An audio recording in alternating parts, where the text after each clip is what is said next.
your physiology, the way you show up, has to match the kind of talk you're talking. So can you back up your mouth is basically what it is, right? Welcome to the Sales Made Simple podcast. This podcast is dedicated to helping overwhelmed outdoor living professionals, landscapers, and hardscapers just like you increase your closing rate to over 75% without doubling your workload so you can build a seven-figure business that doesn't need you. I'm your host, Joshua Gillow. Let's dig in.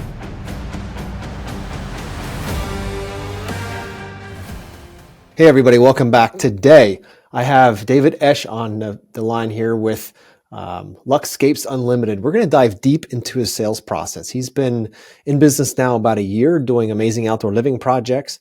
And I want to dive with him into exactly what he's doing to bring those projects on board, how he's creating that client experience, and exactly what he's doing in his business to be successful. So David, welcome to the show. Hey, thanks for having me, Josh. I'm glad to be here.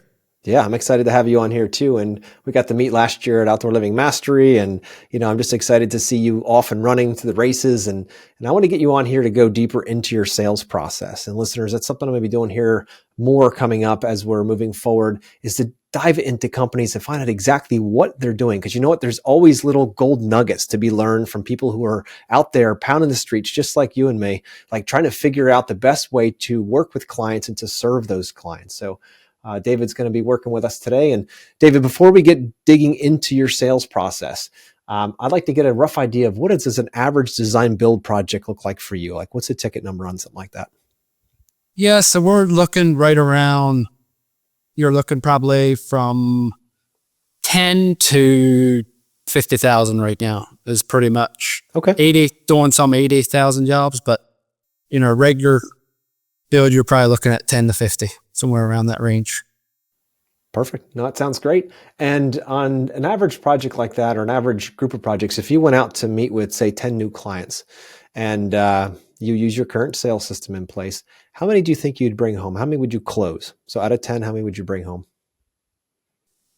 Yeah, so that same day, so I am more and more finding out that the smaller jobs, if I can close them if I can give them a proposal that same day, I'm closing more that same day. So just kind of a new thing that kind of my sales structure showed me, the data showed me. So I'm like, oh, that's kind of interesting. I should probably looking into doing that more now. So, the smaller the project, I would say, we're looking at right around, I think it's, let's say we do 10, we're probably looking at maybe 2, 3, okay, something like that.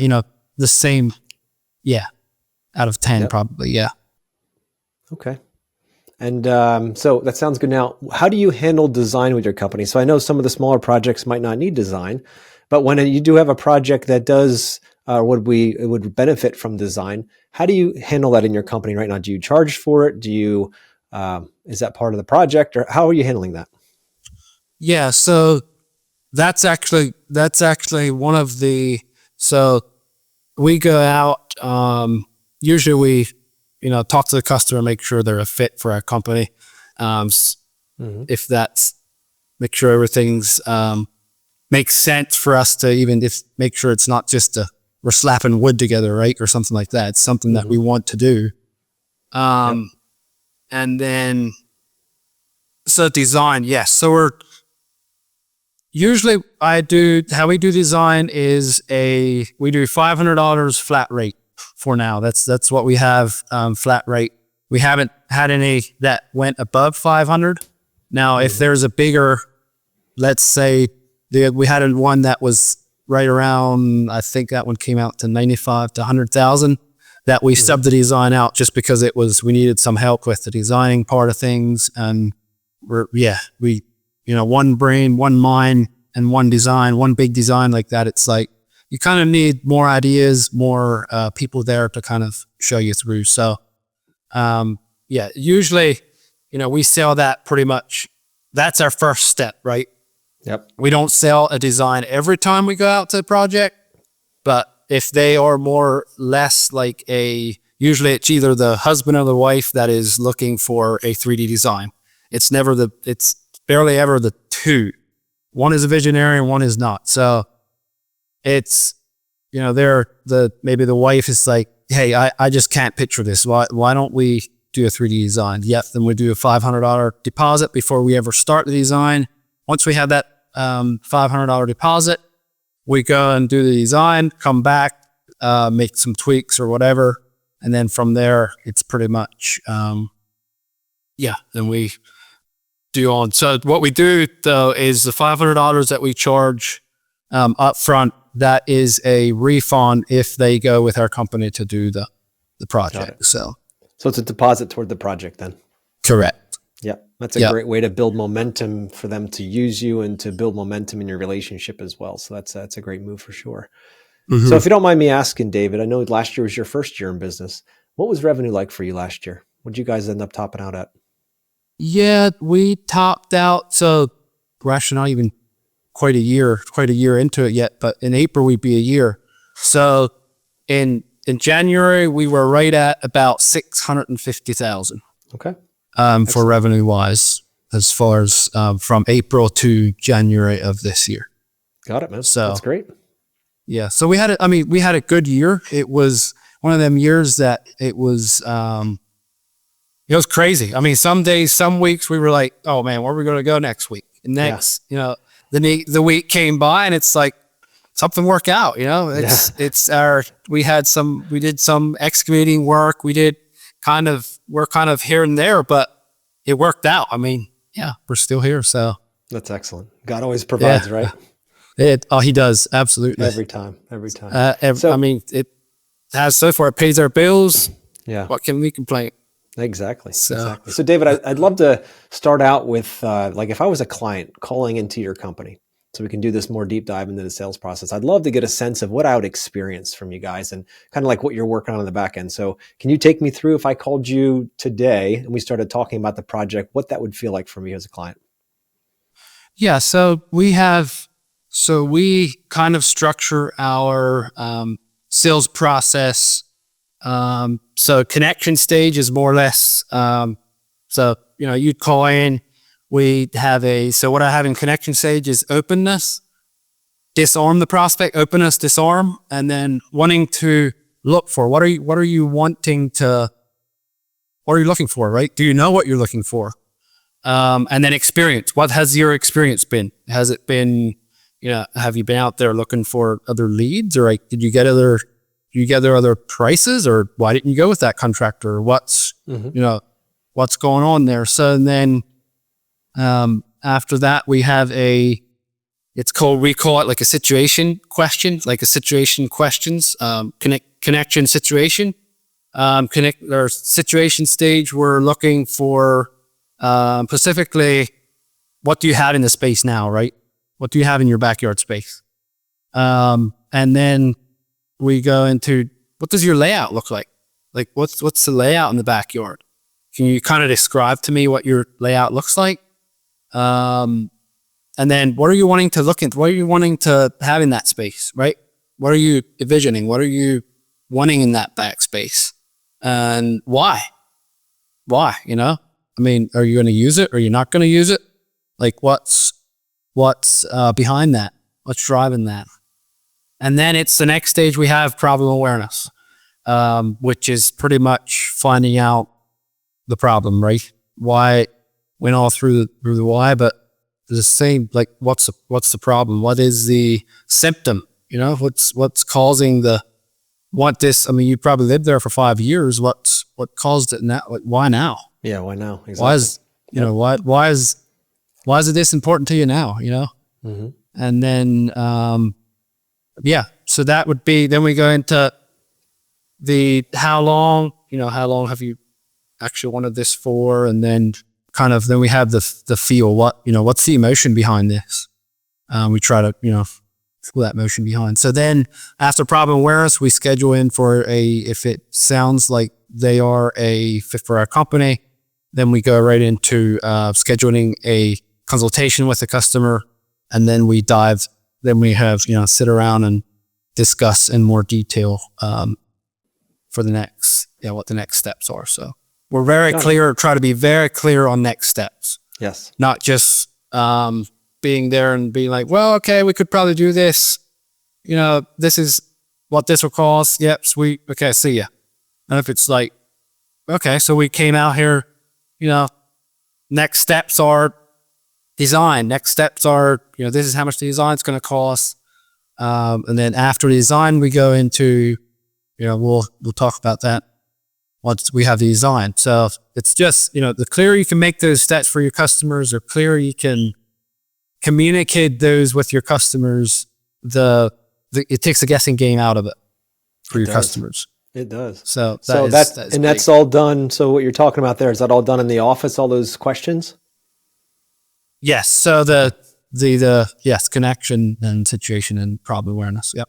That's all done in the office. So when you go out to site after you've done that pre-qualification and it seems like they're a good fit at this point, you have a, somewhat of an inkling of that. So then what happens on site? How does that work on site for you? Yeah. So on site, it's just kind of, so we get there, it's a recap pretty much, making sure that, we have everything recorded, make sure everything's, that we pulled out, of those conversations. And then it's just pretty much a deep dive into, what their problems were. Then it's pretty much just a deep dive there into the recap. And then, pretty much just a deep dive into what they can show me the outdoor space, right? Show me the outdoor space. Did you ever think about this? Or, I didn't. You don't see it when you're in the office. So it's like you get out to the job, you can actually point stuff out to your customers and communicate then on a personal level really more, because you're standing in the backyard and you can take the measurements. You can see if that, if the pool would even make sense in the backyard. If this backyard is too small, then, it's probably not the best idea to just have your whole backyard in a pool, right? Or so, that's how we would, do that in the consultation there. Got it. So, and did I hear you right earlier when you said that consultation, on average, you would close 20 to 30% of those types of clients moving through that system? Yes, we would do. Yeah. And that's definitely rising, the better we get at that. Absolutely. I've got to give you tons of credit, David, because I know when I first started out about 30 years ago, the last thing I was thinking about was having any kind of sales system in place. But I just went out and I shot off the hip, and I'm like, well, all right, I'm just going to ask some questions. I'm charming. It'll work. Right. And sometimes it did. And sometimes it didn't. Right. Yeah. But I have to applaud you for making that a priority in your business, that you're looking at systems first, as opposed to waiting until it was definitely, it was definitely so as I grew, I was never good at words. I mean, I was good at working. That was it. Right. I was never very good with words, and I was always kind of blunt, that guy that would just go out and just blurt something out and people would be offended and stuff, It's like, well, how do I, to best serve my customers? There's a better way, right? If I want to be the 1%, that 1% of the best in my industry, I gotta be working on this. I gotta be, we just heard, I just took away from the Living Master this year. It takes 10,000 hours to become the top 1% in your industry. And I figured out if I do 3 hours a day, 5 days a week, figure out on this sales structure, it's going to take me 9 years. Mm-hmm. So that gave me something. I'm like, oh boy, I thought I'm working hard at this, but it's, I still got a long way to go. But so at all means, I don't, every customer is different too. The process the process is there, but it's you got to still talk their language in that process, if that makes sense. So you can't just have a script that has all your answers in it, because every prospect, you can't even write enough of words out on that script to even figure out what you're going to be saying with every prospect. It just doesn't work that way. Yeah, and you know what? Every conversation goes a different direction, but what a script does, what that having that process, that sales process in place, is it gives you a framework, so you can show up more confidently, knowing what's coming next. Even if the client goes left, you can zigs a little bit, you can zag them back in, but you know where you're going. If you have nothing to work with and you're just kind of rolling along, the client then becomes the one in charge, if you will. Exactly. And then they feel that you've lost the frame, because what they're looking for really is someone to guide them through this process and lead them to success, to the result they're after. And if they don't feel that's you because you're stuttering around, not knowing what question to ask next, forgetting half the stuff, you know what? The likelihood of you closing that project goes down significantly, doesn't it? Exactly. And it still happens to me this day. I see it. Like I see it, I don't know, probably 10, 5 out of 10 consultations that I see it as a learning curve because I see it happening and I can do something about that. But it still happens even though I have a structure in place that I'm trying to follow. Yeah. But the thing is, you're becoming more aware, David.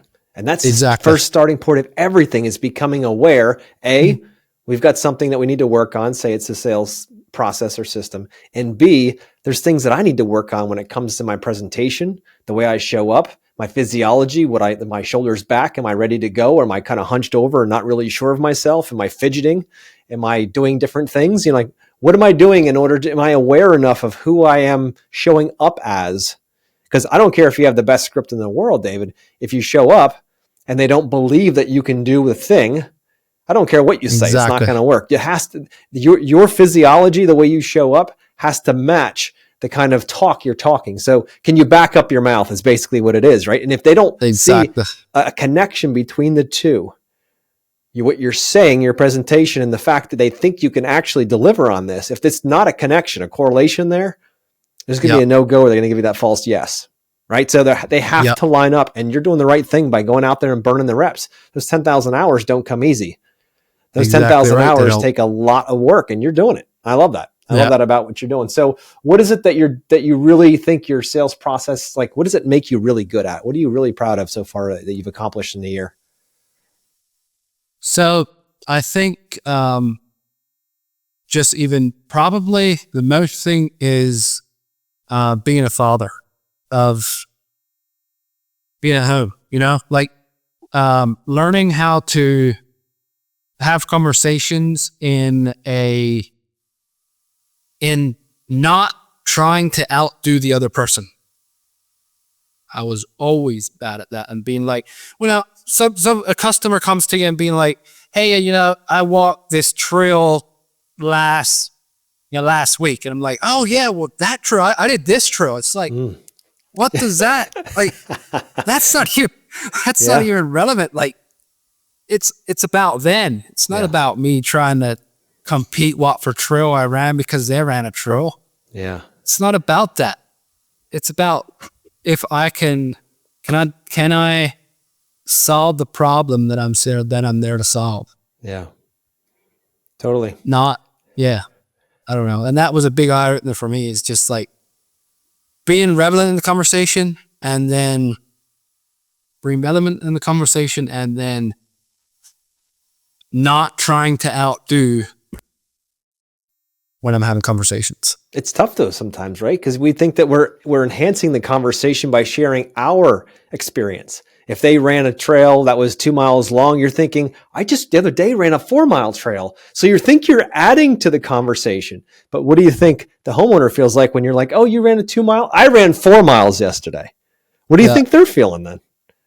They're just like, well, I guess it wasn't as cool as I thought, or right? But we're doing it, a lot of us, and I used to be guilty of this, we do it out of the best intention. We want to connect. We're trying to build rapport. But then we find ourselves one-upping, is what it's called. You're one-upping them, trying to be relevant in their world.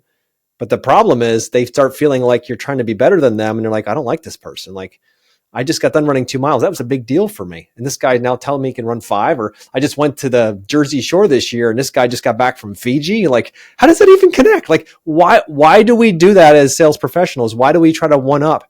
And I know why. It's because we're trying to connect, and we don't know a better way. We don't know a better way. Yeah, for sure. And that was a big one. Aware, but you're aware of it now, and that's huge. Yep. Also, I'm curious, are you aware that you've had a pen in your hand the whole time and you keep clicking it? Yeah. Thought about it a couple times, but because we can hear it on the broadcast. We can hear it. Okay. So again, it's awareness. Like when you are all of a sudden aware of it, the question is, can you put that pen down and be like, all right, I need to work. I'm excited about this, but I need to be able to do it without that. Is that something you can do? Absolutely. Awesome. But again, it's awareness at the end of the day, right? It's all about the awareness. And you're like, okay, wait a minute. So what are we not aware of specifically when we go out to meet with customers and we're on the phone?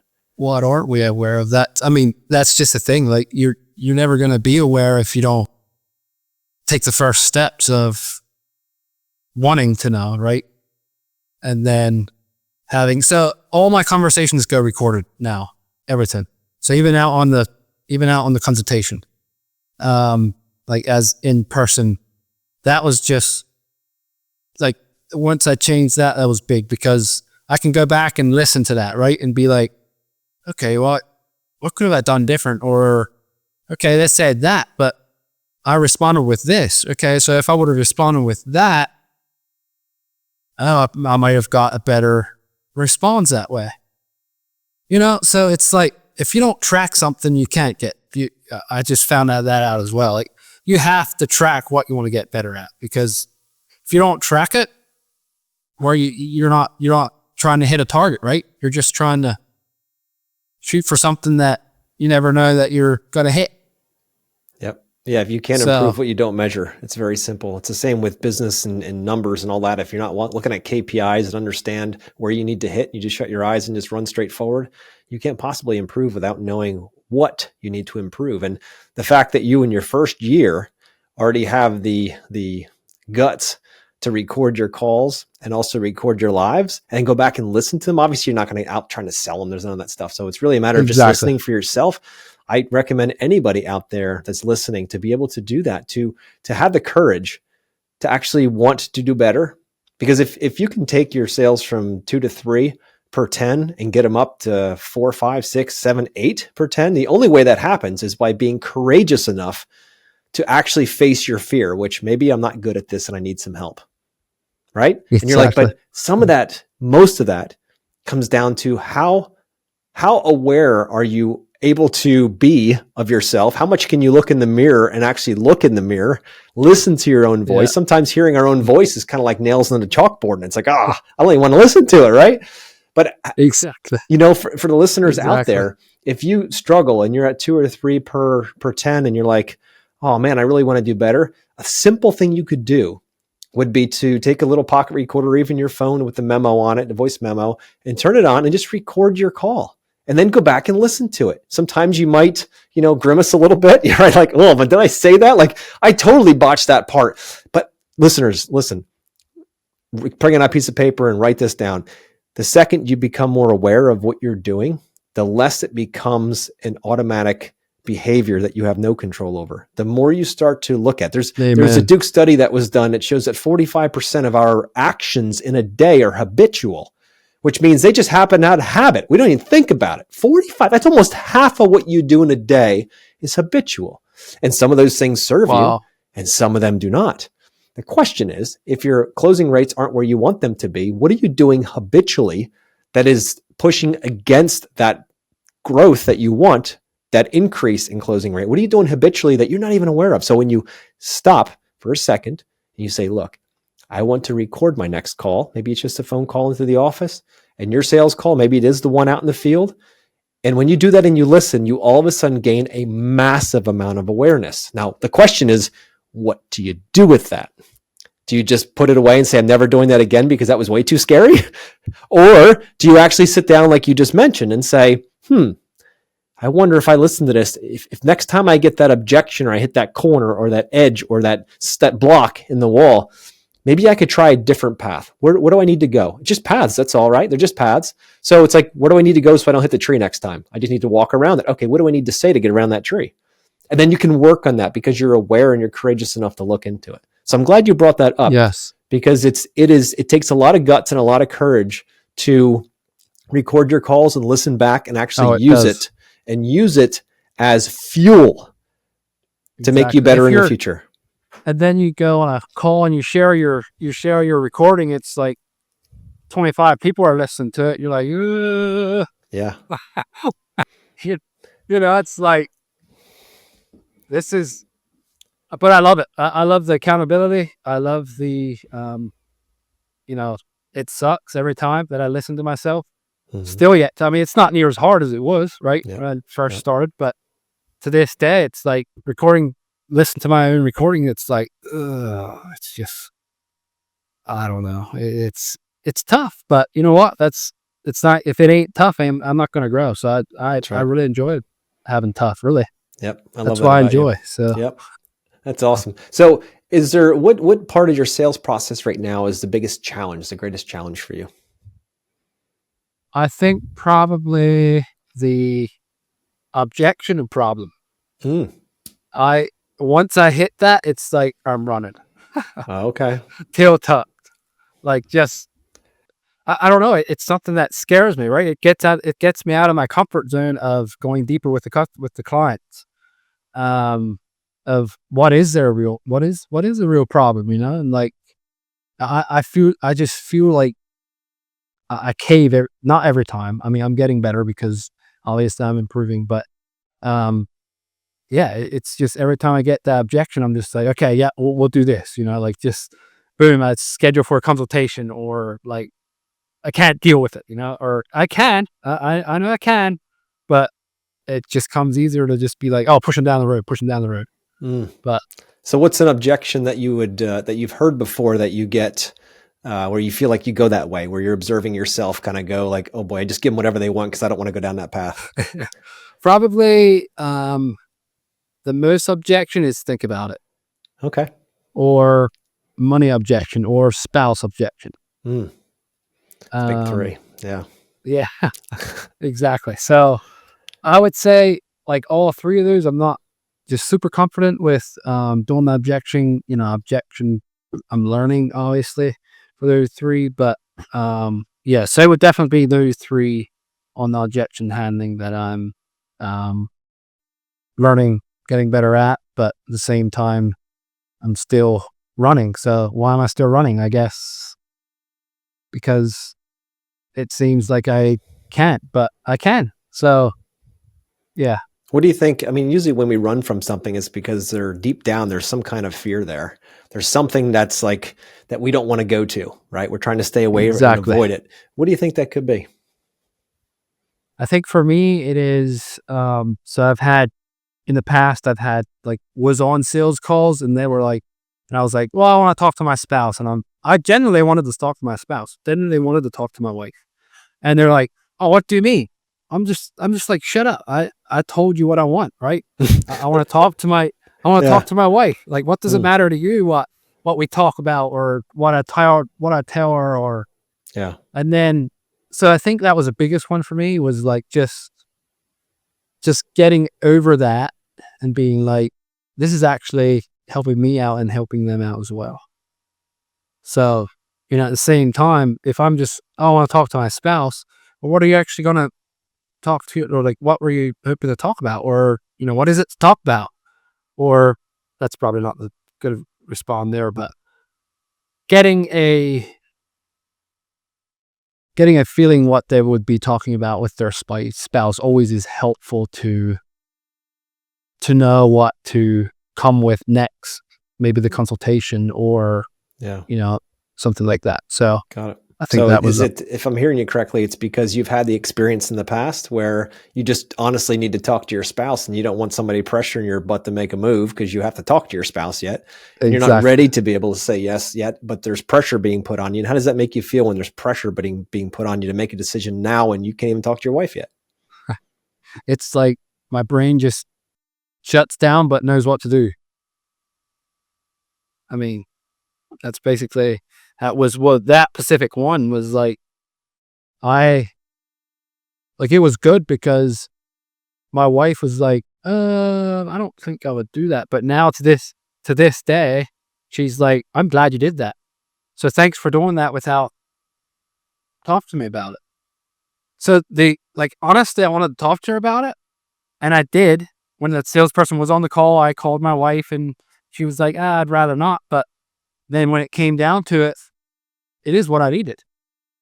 So, and I knew that, but my wife was like, nah, I'd rather not why, right? Why do we need this? But at the same time, I knew that this is going to help me get to the next level where I'm going to go. Yeah. So at that point, it was like, a no-brainer. So yeah. Was that something for business or something for your home? yes, Yeah. yes, Okay. that was for business. Yeah. Got it. Yeah. It's always great. Those women are very important next to us to be able to help guide us Oh my and give us goodness. insight and all that. They are, if you're not, gentlemen out there listening, if you're not listening to your women and you're not, utilizing them in a way of discussing things and having them see it from a different perspective, because they probably know you best, you're missing out on a massive opportunity. Wow. Massive opportunity. You just have Yeah, such, no, for sure. And yeah. that was a big thing on our growth so far, even is my wife. Like just like I'm coming home with these, okay, well, why would she would be a better business woman than I am a man. Like she is that way. She's very good with business. Numbers make sense to her, and numbers, what are numbers, right? Numbers never really made sense to me. But at the same time, it's like having her by my side, pushing me to new levels that I didn't even realize that were possible. Now it's like, wow, like that. Thank you for what you do for me Yeah. every day, Yeah. but Yep. That's big, man. That's big. It's a team effort, right? So that's the important absolutely, part. And I appreciate that. So the one absolutely. thing that I didn't hear about is how you're handling the conversation around budget. Do you talk about budget?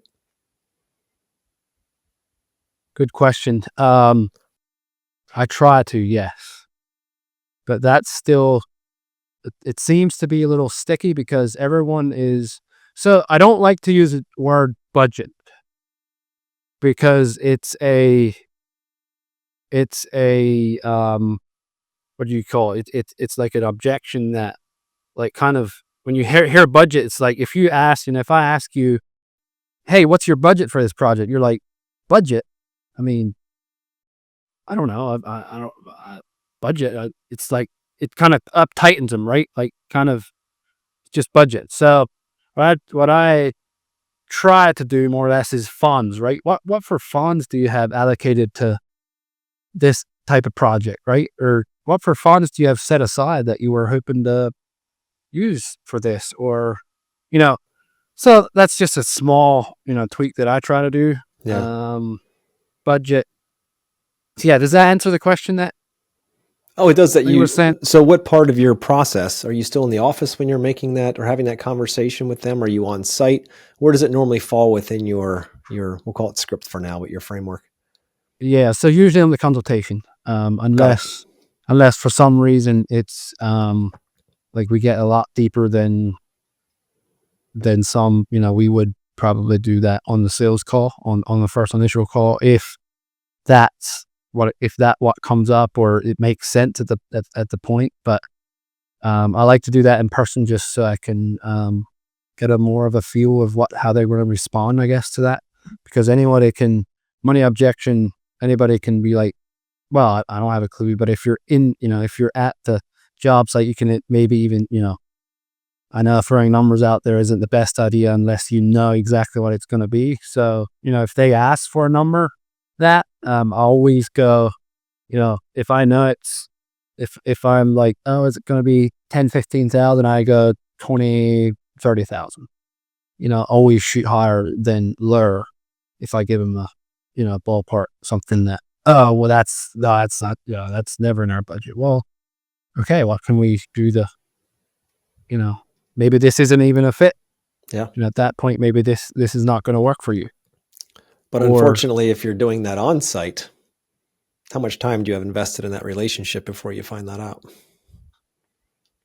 Good question. Yeah. I mean, if you could find that out the first call, that would be ideal for sure. To not have that objection come out on the consultation when you're thinking that all of a sudden that this isn't the right fit. Yeah. No, you have a point there. Absolutely. I mean, the main entire plan around, having a sales process is to guide a client from where they are to where they want to go, right? The sales process happens to be your operating system, if you will, and how that happens. Mm-hmm. It's not just about putting money in your bank account. It's about guiding them on a journey. And that journey has to start in a way that they're both have the right expectations set early, and you understand what their expectations are. Because if you both have different expectations, then I don't care what your pricing is or your sales structure, whatever, it's not going to work. We need to figure that out early, right? And some of those expectations are around how much they're going to invest in that space. So that has to be part of a very early part of the relationship, is setting those parameters to make sure you're even in the same field, playing the same sport. That's an important part, right? Because if not, you're going to be out there chasing all those 10 leads, come back at the end of the day with 2 or 3 in your pocket and be exhausted and overwhelmed and stressed out and all that stuff. Where if you work those things early, the cool part about a great sales process is it does a lot of that objection busting early. If it's done in a way that leaves things like budget for something that could be on site and could blow the entire thing up, because that's really deep down what clients are asking for. Like, what's it going to look like? What's it going to cost me? And who's going to build it? Those are the deep burning questions. If we can't answer those on our initial call with them, discovery call with them, then by the time we get out there, one of those could be a ticking time bomb, right? And we are going out there with a high probability of not being able to close that project because our expectations aren't aligned. So it is very important with any sales process to make sure that you set expectations early. We like to do it in the office before we ever leave. And that's the target, to make sure that is the case, and to make sure both decision makers are on board with everything, including budget, including your design fees, all of that stuff, before you ever turn the key and go out there and meet with them. Because when you do that and you're all on the same page, your chance of actually being able to take that client from where they are to where they want to go significantly increases, i.e. your closing rate increases too. I can see that. That's the bigger play with all of us. So I appreciate you sharing what you've done so far. You've got a great framework starting out here, especially first year, bro. I got to give you, hats off to that. I don't know how many listeners out there think about it. Your first year, did you have the awareness to invest in, actually training and sales and structure and all that? I wasn't thinking anything about that. I was like, where can I get my next truck and my next piece of equipment that I can drive through town with my arm out the window looking cool? And I was also, 18 years old at the time. So anyway, but the point is, it's amazing that you're doing that. And that's such a great thing. And any listeners out there, if you struggle with this, having a framework takes the pressure off of you. When it comes to closing project, takes the pressure off. Yeah, you have to learn it, but you got to learn everything. Once you learn it, then you can just stay to the structure and keep moving as you move forward and know what the next thing is coming. Even if your client throws you a zig, you can bring them back with a zag. And get them back and make sure you're nailing all those objections early so they don't come up later after you've invested all that time, and find yourself just sitting there with your pockets out and being like, yep, sorry, all that time was wasted. I've got nothing to show for it. So yeah.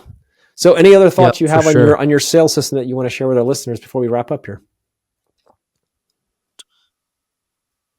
I don't think I have just a whole lot. No. I think I'm going to try to do that. Like I like your, what you were saying there, Josh, as far as the budget on the first call. I'm going to try to shoot for that, a little more on the first call.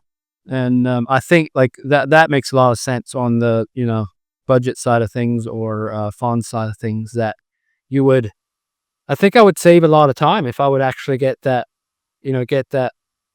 budget number out or figure out where they're at with that. I think that would benefit me, business here a lot, I think, as far as wasting time, out on the job site as well. So. Now, here's what I challenge you to do is come up with a way to do it, learn how to do it where they give you a number, your clients give you the number, right? Think about how much stickier it is if it's their number versus you saying, oh, that's going to cost like 50 grand to do. And they say, okay. And you're like, oh, I got a yes, this is great. We can move forward. And they're thinking, I don't got more than 25, but I can't tell this guy that I don't have more than 25. So I'm going to give him a false yes because I don't want a confrontation. Yeah. Right. So I challenge you, as you move forward here, and to discover a way to be able to speak in a way that they actually ask the questions that they give you numbers. And when they give you the numbers, what's the likelihood of them being numbers that they'll actually, follow and hold true? What's the chance?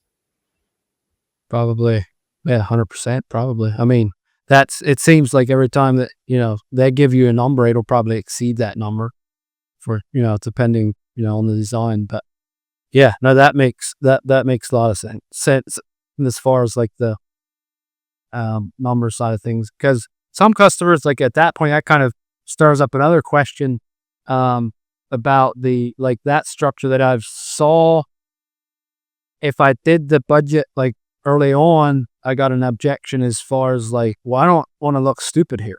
Like you're the one that's the professional, right? Like I don't want to look dumb. I mean, it's probably going to be way too low or yeah. So that I've got that too, as far as like, if I ask for a budget, like I don't want to look stupid. You're the one that's the professional.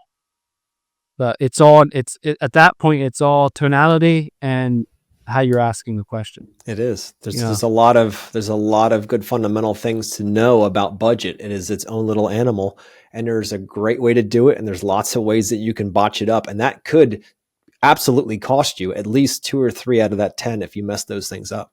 So instead of 2 or 3 out of 10, you could be at 4 to 5 or 6 if you got the budget conversation, because both client and you want to have that conversation. It's just that both of you don't know how to have it. And it's very awkward for the client. It's very awkward for the contractor. And they both kind of meet like your hands in your pocket, like everything's kind of weird and awkward, and somebody's going to screw it up. Either they're going to go too low or you're going to shoot too high, or no one's going to talk about it. And the next thing you know, you've got this problem lurking in the background. It's a little ticking time bomb waiting for the design to show up, and then being like, I don't got 50 grand for this. I got 20 grand. He never asked me. What? I can't believe that. I can't. And then they start getting offended because they can't afford it. Let's be honest, right? Yeah. Yeah. So, exactly. and then all of a sudden you've been now labeled in their subconscious mind as the bad guy because you showed them something they want, but they can't afford it. It just sets up this, that's again, we're back to expectations, just sets up this entire situation to be negative for both of you.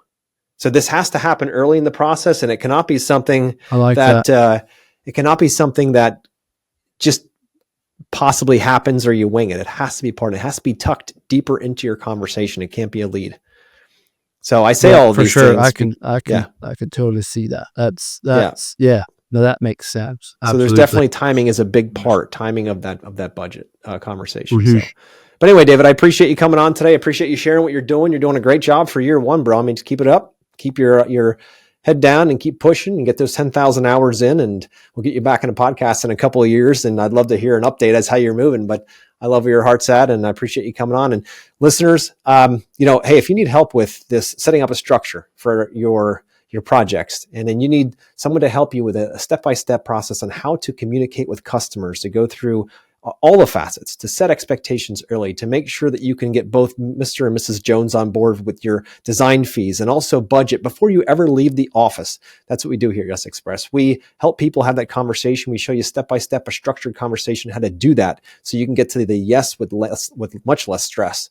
So David, thanks for coming on. And if you guys need any help, go down to the show notes below and you can book a call with me. And I'd love to talk about what you're doing in your business and how we can help. Join me next episode as I take our interview here with David and break it apart and offer some suggestions on how to make his sales process even better so they can impact and serve more people.